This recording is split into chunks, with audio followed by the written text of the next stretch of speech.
या निमित्तानं तरुणाचा असंतोष बाहेर पडतो आहे असं मला वाटतंय. निमित्त काही जरी असलं तर तरुणाच्या मध्ये एक खदखद आहे, आपल्या भविष्याची चिंता आहे.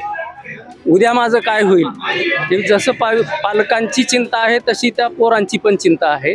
एवढे पैसे खर्च करून एखाद्या परीक्षेपर्यंत जायचं आणि नेमकं तिथंच असे घोटाळे व्हायचे, ही काही फार चांगली लक्षणं नाहीत. आणि खरं तर सरकारने स्वतःहून या गोष्टीकडं गंभीरपणे बघायला पाहिजे होतं.